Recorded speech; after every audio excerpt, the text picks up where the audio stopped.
Hey there, it's your boy Foxy, back for more relationship stories. For this AITA episode, a young man was adopted as a baby, and somehow, his bio parents found out where he lives, and contacted him to demand he donate bone marrow to his sick birth father, and says they're going to sue him if he refused. Now let's read this saga. Original post. I, 17 male, am adopted. My birth parents weren't able to care for a newborn, and I ended up in foster care because of it. I was adopted by my family when I was 2. I have a very happy life, one I likely wouldn't have with my birth parents.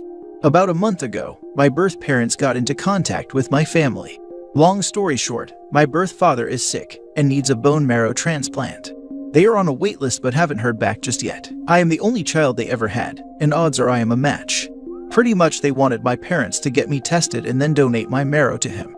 My parents told me that it's up to me, and after some thought, I said no. I don't know them other than they gave birth to me.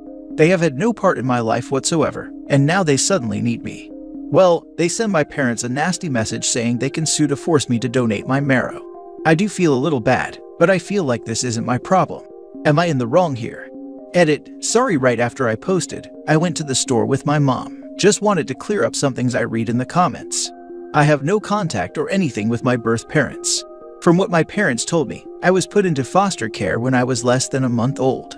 That is how they got me, and they decided to adopt me, which was finalized when I turned 2. I have 4 siblings and I have a great life. They told me when I was old enough that I am adopted, but outside of that, I had no idea who my birth parents were or what they even looked like. Someone said I should do it because what if I need medical information, want to get to know them, or something like that.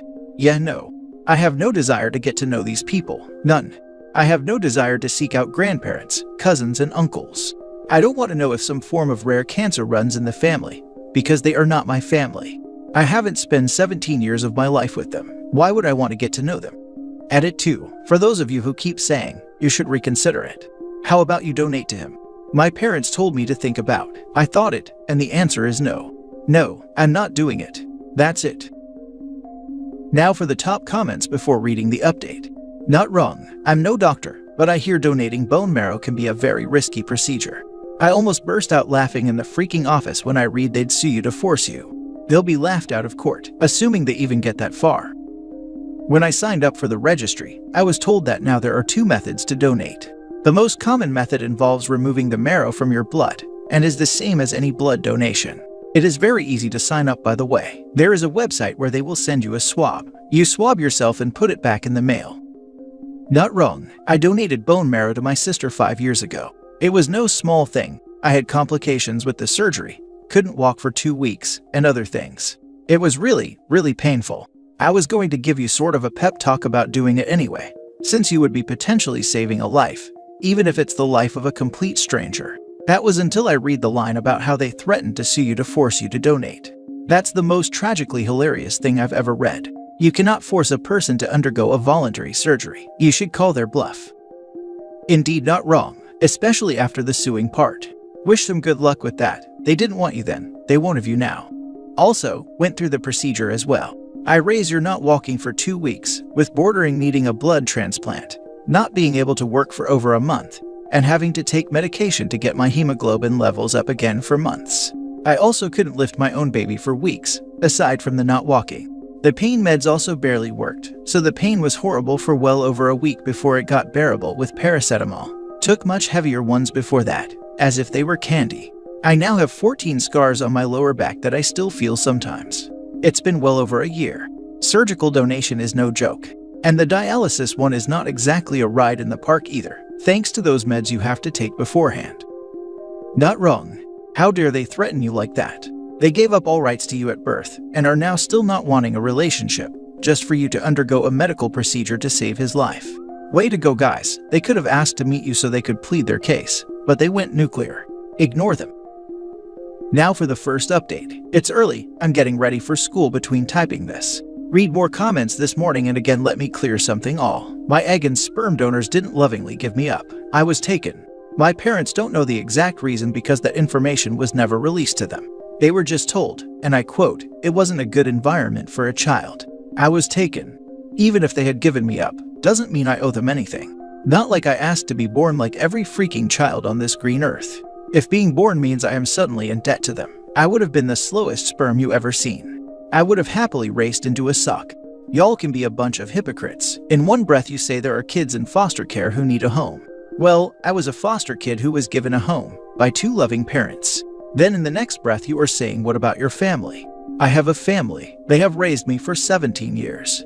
Medical history. Some very helpful people have privately messaged me to let me know that in 2021, I get all that stuff without ever having to speak to these people again. Ever. Amazing how far science has come, right? I'm going to be showing this to some of my friends today because I have to admit, I'm over it. It's not my problem if this man dies. And again, some people have pointed out in the comments, odds are, I wouldn't be a match anyway. And he has been luck getting a donor off the list, and it will be faster than waiting on me to get tested only to be told I'm not a match anyway. And again, with those on your hill screaming, well, wouldn't you donate to a stranger? I donate blood mostly because it gets me out of PE class. I like donating blood. If someone receives that blood, then congratulations. I put no more thought into it besides that. Even if they had come to my parents and said, hey, you adopted our son, and well, we need a favor. Sorry to ask blah blah. My answer would have still been no. I did my own research and found plenty of stories of kids who were used like gold mines for their genetic materials by their parents to save their siblings or a family member. And that is all they were to their families, someone who had the right match. I don't owe them anything. I don't care if she spent 8 hours in labor with me. They aren't my family. I have a wonderful family who are supporting me right now. Also, my parents are working on finding how the heck they even knew where I was, because my adoption was a closed one.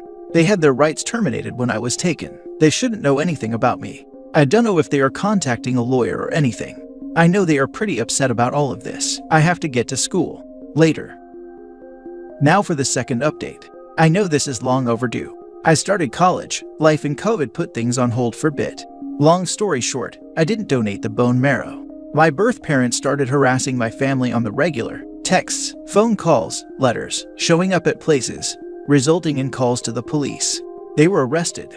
My adoption had been closed, but they used some shady private investigator to find me and basically just showed up on the doorstep demanding my bone marrow. My family did press charges. As of right now, as far as I am aware, they are still sitting in a prison cell while they wait for their day in court, as things are still delayed due to the cough. I guess my sperm donator's illness wasn't that serious or he got a donation. I don't know. Anyway, just thought I would update this old post. I'll answer questions if you have them. That is it. Edit. Someone asked why I was taken. Honestly, I still don't know the full story, nor do my parents. They said they asked but never got the full answer. The answer they told me was someone called the police and told them to do a welfare check on my sperm and egg donator, complaining they constantly heard a baby, meaning me crying. Meds may have been involved, which my parents think so. I was placed in foster care and from there I was adopted. Why did they find me? My father feels they wanted money, and the bone marrow story was just a lie. We only based this off of the fact my sperm donor seems fine. We don't know if he got the bone marrow from someone else or whatever, but we think the story was made up in order to harass us and get money from my parents. We aren't rich, just middle class. My mom has her business and stay-at-home mom, while my dad is an electrician. Did I ever sign up to donate bone marrow? No, I did not. I'm not comfortable with that, but I still donate blood. What about genetics? I haven't gotten tested for anything of yet.